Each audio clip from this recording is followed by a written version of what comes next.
trouve dans la parole de Dieu. Par exemple, dimanche passé, on a des enseignements, des conseils,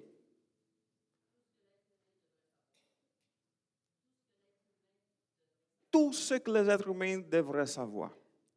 Et dans ces enseignements, dans toutes les choses qu'on devrait savoir, on a parfois des paroles qui vont, disons, chauffer notre cœur, comme que le Seigneur est là avec nous, comme on a parlé dimanche passé, que nous ne sommes jamais seuls, que même que nous traversons des moments difficiles, Dieu est là. Nous avons tellement de raisons pour être joyeux parce que Jésus a donné sa vie pour nous. Il est mort sur la croix.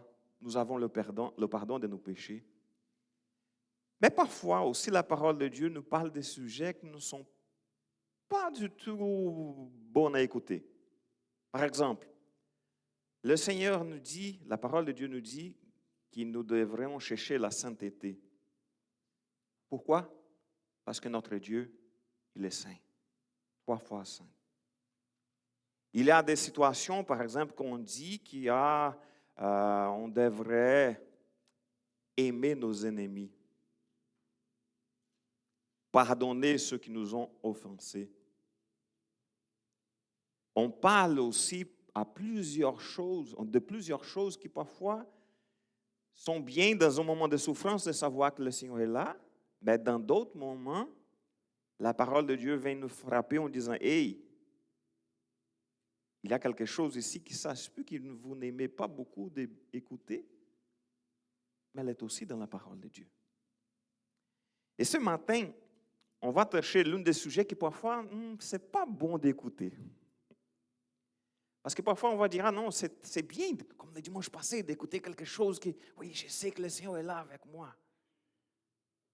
Mais la parole de Dieu, elle est là pour nous enseigner, comme on en a parlé, dans tous les domaines de la vie, en toutes les choses que nous avons besoin.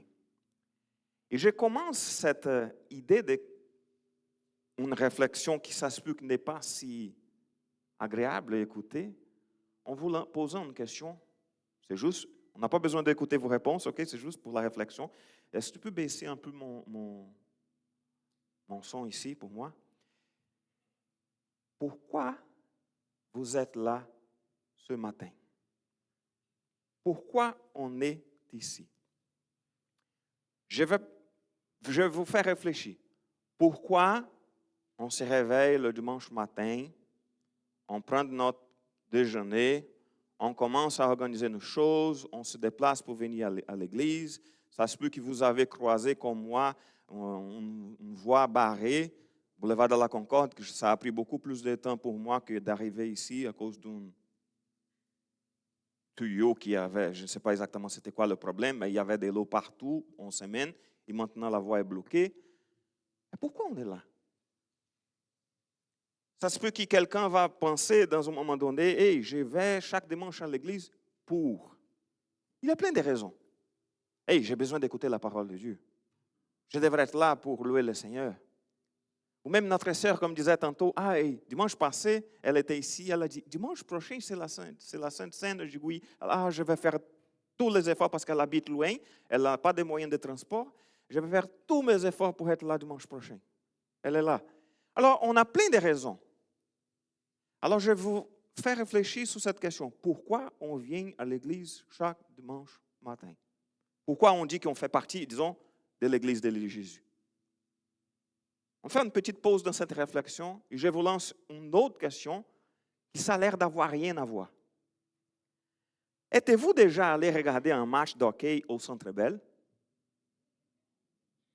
Ou à Place Belle ici, pour être moins... Avez-vous déjà? Ouais? J'imagine que ça doit être passionnant. J'imagine la foule et l'émotion, c'est beaucoup mieux que de regarder sur la télévision. Je ne suis jamais allé regarder un match d'hockey sur place, mais je suis déjà allé dans un stade de soccer où il y avait à peu près 100 000 personnes pour regarder la finale d'un championnat dans ma ville. C'était spécial. C'est fou. La circulation est terrible. Pour y arriver, c'est terrible. On n'a pas de station de métro proche, où il n'y avait pas à l'époque. Je crois que maintenant, on a dans ma ville natale une station de métro qui est proche du stade. Et c'était fou. C'était passionnant. Mais, même si c'est quelque chose d'extraordinaire, ça ne nous fait pas confondre ça avec le fait de jouer.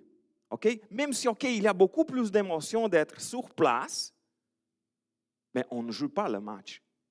On regarde. Personne ne sort du Centre Bell en pensant avoir joué le match simplement parce qu'elle l'avait regardé. Non, j'étais là. C'est le match. C'était super bon, c'était spécial, extraordinaire, mais c'était le joueur qui était sur le terrain. J'étais là simplement pour regarder. On revient à l'Église. Mais avec l'Église, on confond parfois les deux.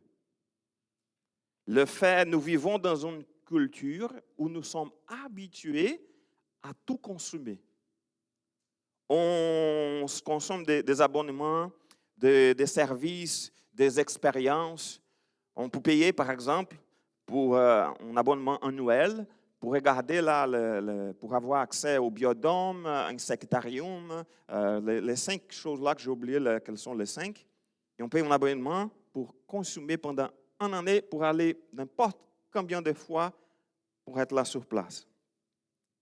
Et parfois, sans nous en rendre compte, plusieurs de nous appliquent la même logique à l'Église. On vient regarder le match. On vient regarder le match. Alors, la question qu'on doit se poser, c'est qu'est-ce que je viens chercher? Pourquoi on est là chaque dimanche? Est-ce que parfois on va regarder, est-ce que cette église me convient-elle? Est-ce que j'ai aimé bien le service? Comme si nous étions des clients en train d'évaluer un service. C'est bizarre parce qu'en français, ça n'arrive pas. On ne peut pas le faire en portugais. Mais en français et en anglais, on appelle service, le service du dimanche.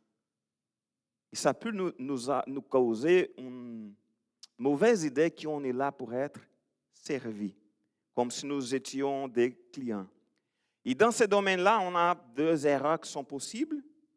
Soit on est des spectateurs, on regarde. Je vais au match de hockey, je vais à l'église le dimanche matin pour regarder qu'est-ce qui se passe. Ou on est des clients. On est là pour évaluer. Non, je vais faire. Après le service, on va envoyer une petite. Comment ça s'appelle là quand on va en restaurant, après on reçoit un courriel, on peut faire une évaluation. Un sondage. C'est ça le mot que je cherchais, merci. Alors, vous allez recevoir un sondage pour savoir, est-ce que vous aimez le chant? Est-ce que la température était bonne? Est-ce que vous avez été bien accueillis à l'accueil de l'église? Est-ce que les chaises étaient confortables ou ça date des années 90? Est-ce que je blague, c'est pas vrai. OK. Est-ce que le son était confortable? Est-ce que le son était trop fort, était trop faible? Est-ce que j'ai bien entendu? Est-ce qu'Eduardo, ses cheveux étaient bien corrects au moment de la prédication? Alors, parfois, on mélange des choses. Vous n'allez jamais. Si vous allez dans une église et vous recevez après ce genre de sondage, ne reviens plus à cette église-là.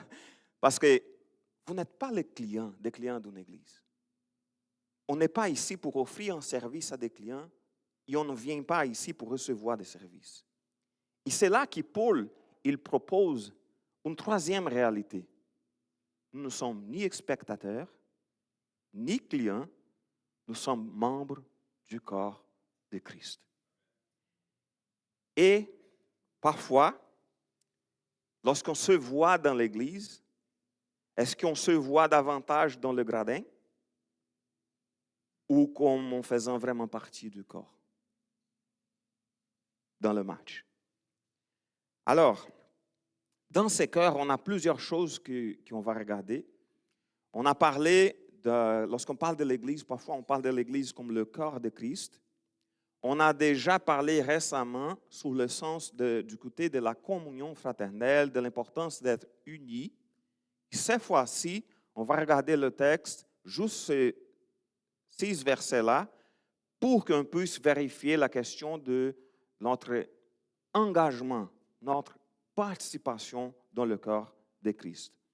Et la première chose que c'est dit, on va utiliser la version de seconde 21 ce matin. Et la première chose qu'on voit, c'est exactement au verset 11. Il dit ceci. C'est lui qui a donné les uns comme l'apôtre. C'est lui ici, il parlait de Jésus. Okay, juste pour être clair. C'est lui, Jésus, qui a donné les uns comme apôtres, les autres comme prophètes, les autres comme évangélistes, les autres comme bergers et enseignants. Il commence à parler au sein de l'Église que pour l'Église, c'est le Seigneur, c'est le Jésus-Christ qui donne des personnes à son Église.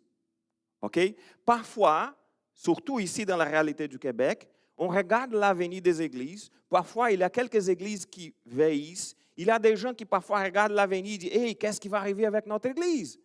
On n'a que quelques anciens qui sont tous des personnes âgées qui vont prochainement décéder.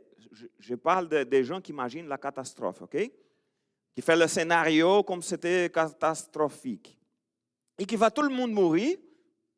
Et qu'est-ce qui va arriver avec l'Église? Il ne va avoir personne pour prêcher, il ne va avoir personne pour enseigner, il ne va avoir personne pour jouer de la musique parce que les musiciens sont tous des vieux aussi. Je ne parle pas de la réalité de notre Église, ok? Ce n'est pas vrai ça. Même votre pasteur n'est pas si vieux comme ça. Et quand on voit tous ces genres de choses, on doit toujours nous regarder, c'est Jésus, c'est Christ, c'est lui qui a donné les gens, les personnes à son Église. Ce n'est pas nous. Même si on pense, hey, on a engagé Eduardo du Brésil, on a lui fait sortir de son pays pour arriver ici, pour être pasteur ici. Désolé de vous le dire, ce n'était pas vous. C'est le Seigneur qui met les personnes dans son Église.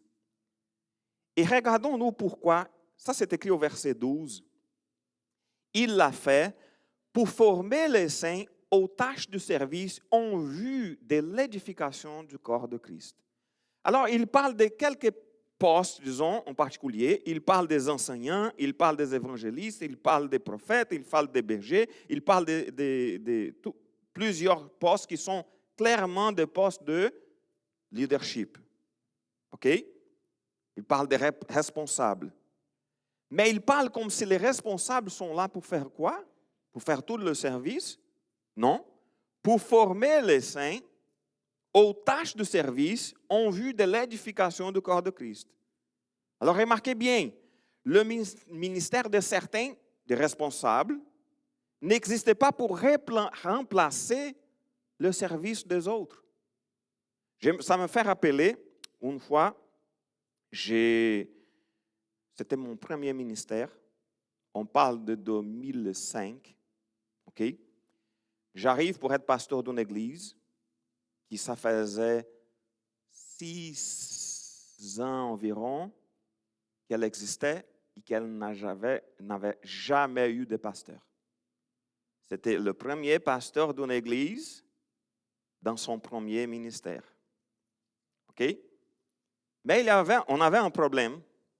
C'est que tous les responsables de l'église étaient quoi? Imaginez-vous, 6 ans, sans pasteur, sans aucun ancien, juste quelques diacres qui s'y rassemblaient pour faire toutes les choses de l'Église. Ils prêchaient même s'ils n'étaient pas du tout habitués et plusieurs choses, géraient toutes les choses de l'Église, toutes seules. Et on parlait d'une Église de 70 personnes environ, sans pasteur, ça faisait beaucoup de temps. Et j'arrive. Et qu'est-ce que les gens ont fait? Ouf, Eduardo est arrivé. On n'a plus besoin de travailler. Alors, on va lui payer, il va tout faire. Après 1 an, j'étais épuisé. Pourquoi? Parce qu'ils étaient tous fatigués. Je comprends très bien, mais ils étaient tous fatigués. Parce qu'ils faisaient ils faisaient toutes les choses, mais je ne suis pas arrivé à cette église-là pour remplacer les gens qui étaient sur le service dans plusieurs ministères, mais pour aider tout le monde pour qu'on puisse travailler ensemble. Mais ça, c'était un cas extrême. Mais c'est la même chose. Imaginez-vous, un entraîneur ne joue pas à la place de ses joueurs. Il peut quand même expliquer, il peut donner des avis, des orientations, mais c'est qui est sur le terrain? Le joueur. Et quand on parle de l'Église, nous sommes tous des joueurs. Il n'a pas de, je ne suis pas un entraîneur, je ne suis pas de coach, je ne suis pas une personne qui est au-dessus de vous tous. Nous sommes tous des joueurs. Et on est là pour jouer ensemble. Et c'est qui l'entraîneur?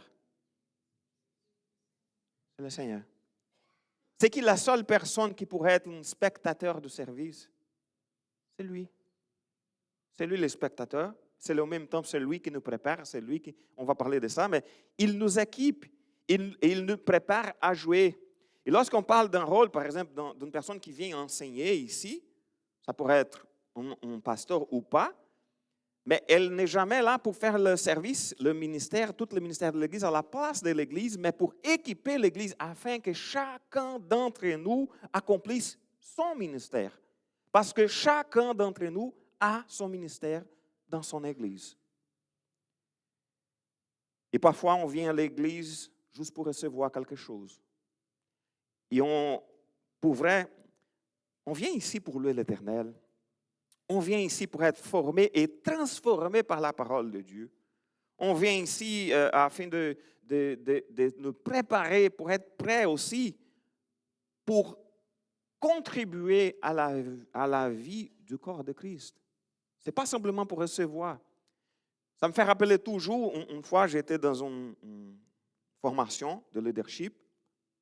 Il disait que nous, en tant que leaders, notre rôle, il a pris un verre, il a commencé avec de l'eau pour mettre dans le verre. Il a dit, hey, qu'est-ce que vous pensez qui devrait être une personne dans l'Église? Un verre comme ça, il a commencé à mettre l'eau et le verre gardait pour lui tout qui était là. OK? On mettait de l'eau sur le verre, il ne donnait de l'eau à personne, c'était juste pour le verre. Ou parfois, s'il mettait à l'inverse, oui, l'eau coulait partout dans la table, pour tout le monde, mais il ne recevait pas. Il disait que nous, dans le corps de Christ, on doit être, disons, une position mi-chemin. On reçoit de l'eau, mais on transborde aussi. On est équipé pour préparer des autres. On est équipé pour servir les uns les autres. Alors, il est question de toujours être prêt à recevoir, parce qu'il y a des leaders qui sont fermés, non, je ne reçois pas. Et il y a des gens qui disent, non, désolé de parler ça, mais malheureusement, il y a des leaders, parfois des pasteurs qui disent qu'ils aiment prêcher, mais n'aiment pas être assis, par exemple, pour écouter la prédication d'une autre personne. Ils ne sont pas prêts à recevoir. On doit toujours prêt à recevoir et à donner. Alors la question que nous devons poser, est-ce que je viens ici à l'Église simplement pour être servi? Ou est-ce que je viens aussi, oui, pour être servi, mais aussi prendre ma place au sein du corps de Christ? Et faisons attention parce que l'apôtre Paul ne dit pas ici que tout le monde doit faire la même chose. Il a énuméré quelques personnes différentes. On voit qu'est-ce qu'il a dit, par exemple, en 1 Corinthiens. Il a dit, parce que n'est pas tout le monde qui est appelé à enseigner, ou à chanter, ou à jouer un instrument, ou à être à l'accueil, ou à travailler dans un ministère particulier. Mais chacun, quand même, a sa place dans le corps de Christ. Parce que servir n'est pas nécessairement d'avoir un poste à l'Église ou être un bénévole dans un ministère. C'est beaucoup plus que ça. Servir à l'Église, ça peut prendre bien des formes différentes. Une personne peut servir en encourageant les uns les autres. Savez-vous que parfois, il y a des gens qui ont toujours une bonne parole d'encouragement envers les autres? Avez-vous déjà pensé comme ça, c'est aussi important dans une église? Il y a des gens qui vont, en accompagnant quelqu'un dans sa foi, « Hey, je suis là avec toi, tu peux compter sur moi, as-tu des questions? Hey, on peut marcher ensemble, on va prendre un café. » C'est aussi, ah, mais cette personne-là n'a aucun poste à l'église. On ne parle pas de ça. Une personne qui parfois est là en priant les uns pour les autres, dans ce ministère, par exemple, caché dans le sens qu'il n'est pas assis sur le spot, des gens qui sont là pour prier chaque dimanche matin à une demi-heure avant le service, comme on a tous les dimanches à 9h45, ici en haut, dans mon bureau, pour prier. On ne voit pas ça. Mais c'est quand même important. Il y a des gens qui vont enseigner, oui. Il y a des gens qui vont partager l'évangile, oui. Il y a des gens qui vont aider quelqu'un. Juste comme on a fait dimanche passé, comme j'avais dit, il y avait une personne ici qui était inquiète parce qu'elle habite loin, elle ne pouvait pas rejoindre son fils. Et l'une des personnes de l'église a dit, « Hey, je vais te reconduire chez toi. » Tout s'est bien passé. Elle est rentrée chez elle. Tout est beau. Mais c'est juste parce que quelqu'un a vu, il dit, « Hey, je vais aider. » J'imagine qu'il ne connaissait même pas la personne. Elle a offert de l'aide. Ça, c'est faire partie du corps de Christ. Ou même en mettant ses compétences au service des autres. Ça me fait rappeler, on n'aime pas beaucoup de donner des exemples personnels si c'est pour avoir des éloges, mais je vais mentionner mon père, alors ce n'était pas moi.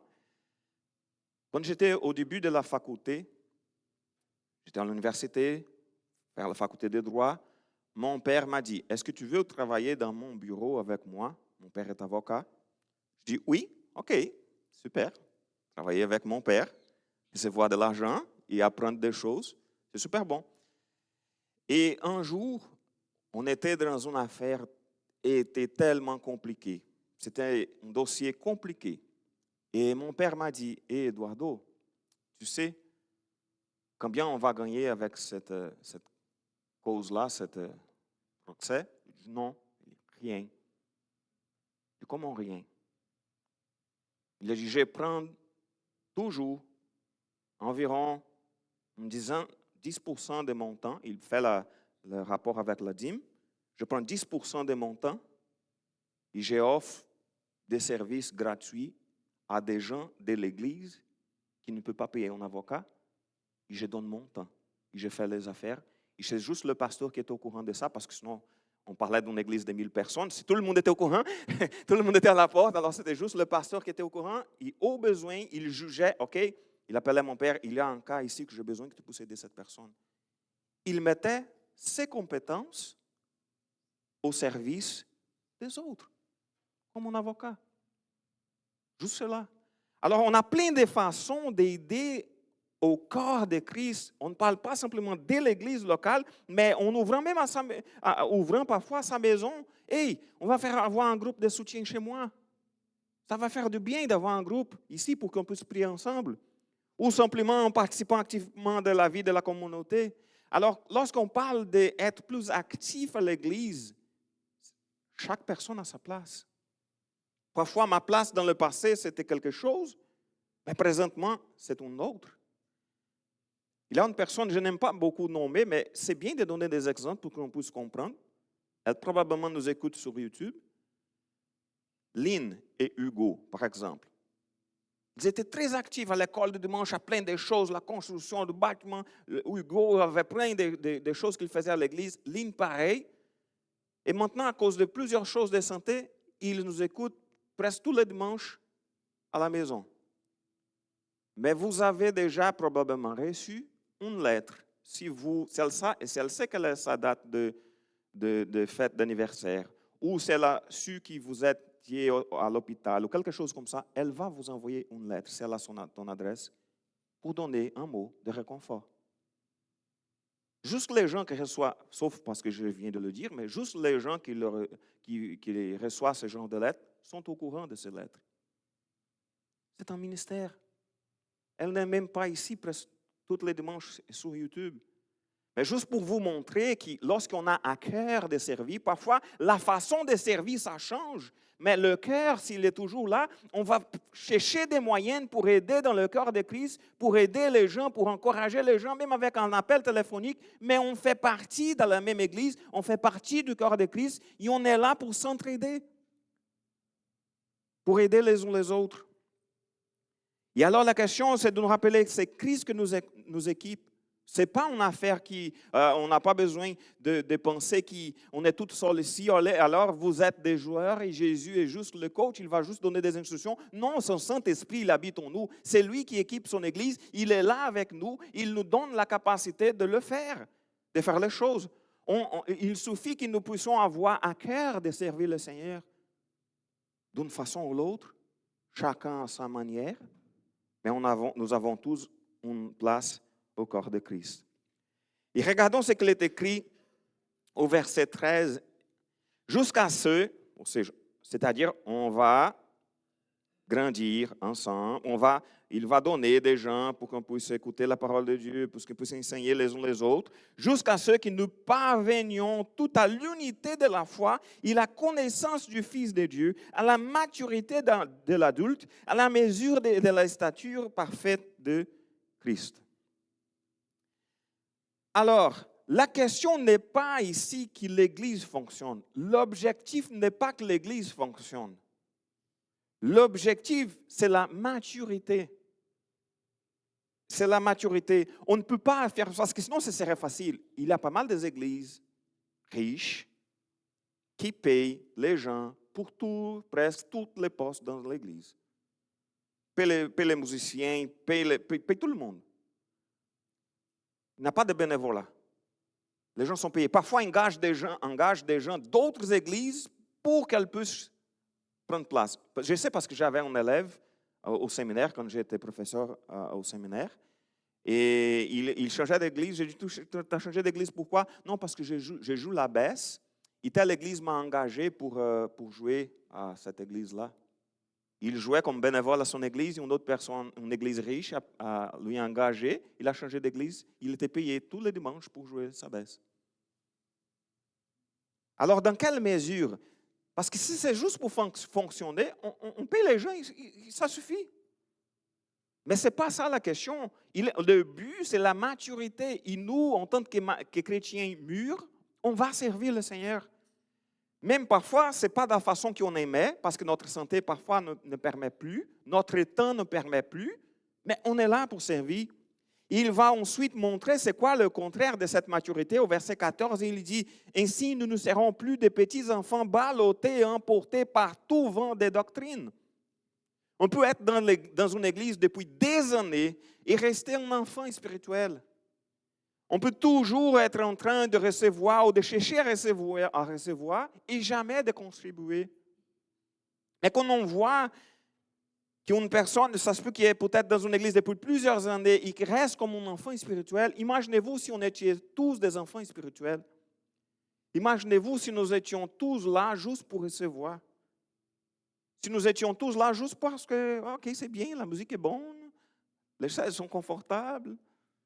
Le pasteur, il écrit parfois un peu plus que j'aimais, mais ça va. Son accent n'est pas si bon, mais on comprend quand même. Mais ce qu'on voit, c'est que ça reste comme un enfant. Si on a cette culture des consommateurs, des clients dans une église, on reste un enfant spirituel. Ça se peut qu'on peut avoir beaucoup entendu de la parole, mais sans vraiment grandir. Parce qu'on est juste en train de recevoir sans jamais devenir capable de contribuer à la croissance du corps de Christ. Et ça, c'est la mentalité, comme je disais, des consommateurs, et ça devient dangereux. Très dangereux. Pourquoi? Parce que le consommateur, il demande constamment, qu'est-ce que je peux recevoir? Ou qu'est-ce que cette église peut faire pour moi? Comment, au lieu de la maturité, elle va toujours demander, hey, comment puis-je contribuer à la vie du corps? Comment je peux m'engager? Comment je peux aider avec cette église-là à laquelle je fais partie? Alors, c'est exactement le contraire, parce que la maturité ne se mesure pas simplement à ce qu'on connaît, mais la façon qu'on met en pratique les enseignements de la parole de Dieu. Et les enseignements de la parole de Dieu concernent notre vie privée à notre maison, concernent notre vie au travail, concernent le témoignage qu'on donne quand on est dans la rue, et concernent aussi notre vie dans l'église. Alors, si on juste écoute la parole de Dieu et on ne met pas en pratique, on n'est pas suffisamment mûr. On n'a pas là dans le sens de la maturité. Et une église pleine de consommateurs devient une église vulnérable. Pour n'importe quelle sorte de vent, ça va faire frapper pour n'importe où. Parce que la maturité ne se transmet pas simplement par ce que nous entendons, mais aussi par ce que nous faisons. Je vous donne un exemple. Ça concerne particulièrement les parents. Nos enfants observent notre manière de vivre l'Église, notre manière de vivre à la maison, la façon qu'on parle de l'Église, la façon qu'on parle des choses de l'Église. Si nos enfants nous écoutent toujours demander « Hey, qu'est-ce que l'Église peut faire pour moi? Hey, je n'ai pas aimé aussi cette chose de l'Église. » Ou juste en parlant comme si on était là, mais je pense que l'Église ne fait suffisamment pas pour toi. Lorsqu'on met l'accent sur les choses que l'Église fait pour nous ou fait pour nos enfants, on perd le sens de c'est quoi vraiment le sens d'une Église.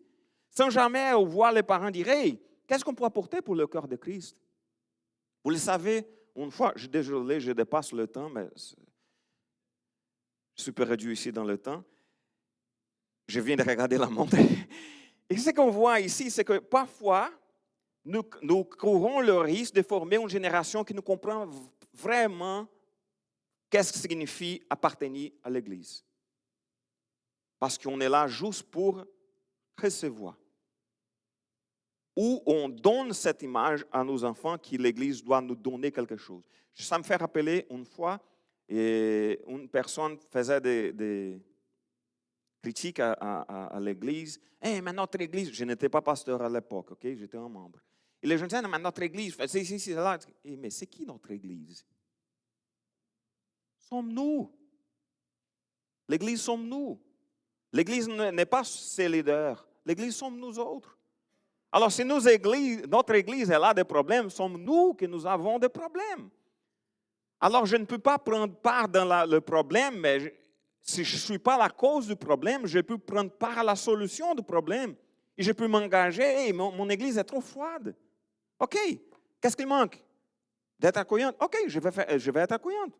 Parfois, une petite personne qui commence à changer des choses, ça va entraîner des gros changements à cause de l'attitude d'une seule personne qui commence à faire les choses différemment.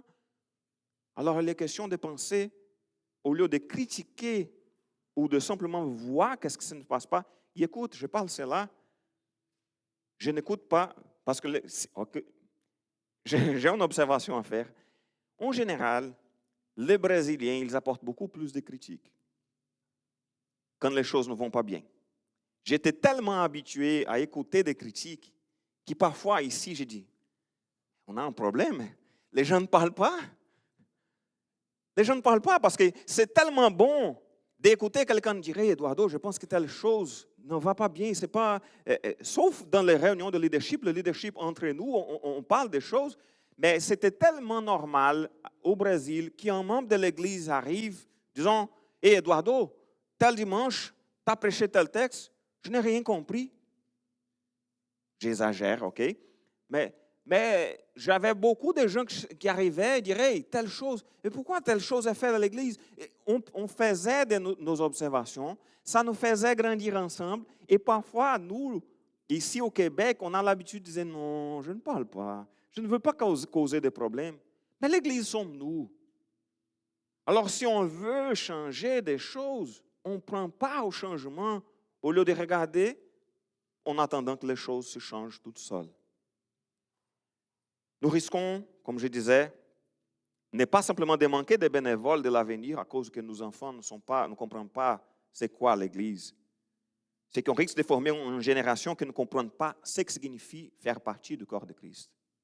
C'est beaucoup plus grave que de manquer des bénévoles.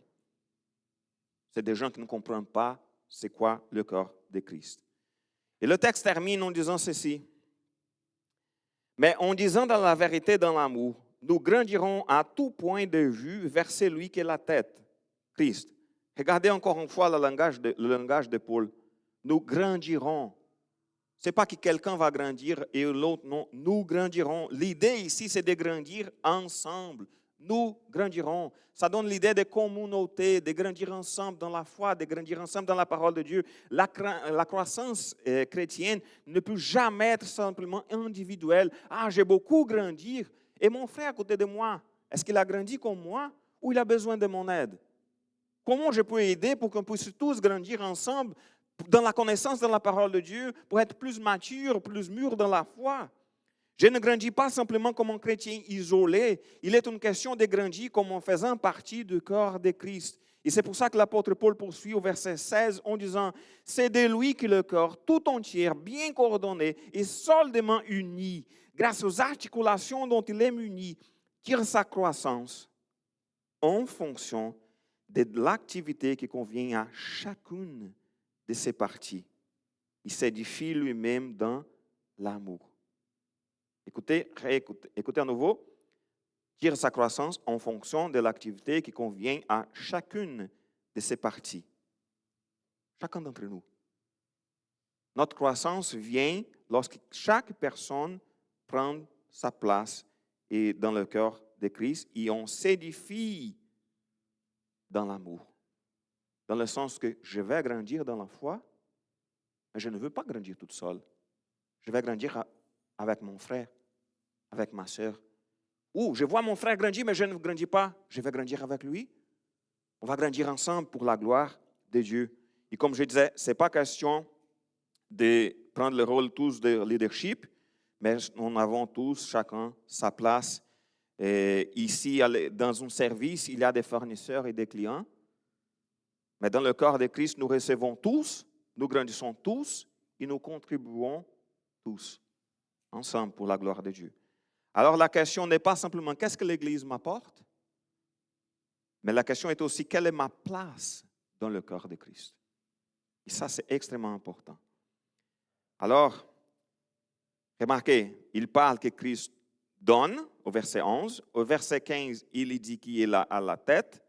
Et au verset 16, il laisse clair que c'est de Christ que tout le corps tire sa croissance. Nous ne sommes pas simplement alors des questions, des personnes qui demandent quoi faire ou que je dois faire quelque chose pour l'Église. Nous sommes des personnes que le Seigneur nous équipe. Il nous équipe, qu'il nous fait grandir et à laquelle il donne à chacun de nous une place dans son cœur. Alors la question que je vous laisse réfléchir ce matin, c'est quelle est ma place dans le corps de Christ? Vous savez, je l'ai déjà dit, la journée où je suis appelé, que le Seigneur a touché mon cœur pour devenir pasteur. Vous le savez, j'étais aux dernières années de la faculté des droits, etc. J'étais une personne très engagée dans mon église. J'ai enseigné à l'école du dimanche, j'étais professeur de la classe d'ado tous les dimanches.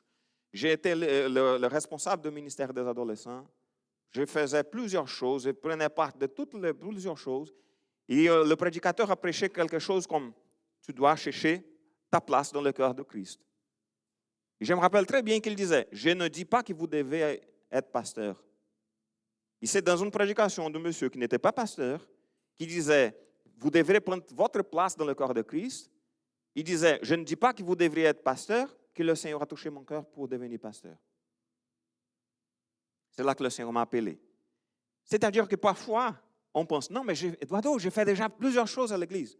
Je ne parle pas de faire des choses. Je parle de trouver ma place. Parfois, je fais des choses, mais ce n'est pas ma place. C'est juste parce que on avait besoin d'aide dans tel domaine, je suis là pour aider. Je vous laisse réfléchir. Quelle est votre place dans le corps de Christ? C'est ça que c'est vraiment important. Alors, Jésus nous a placés dans son corps et dans son corps, nous avons tous une place. Nous ne sommes ni spectateurs, ni clients. Nous sommes membres du corps de Christ. Amen. On va prendre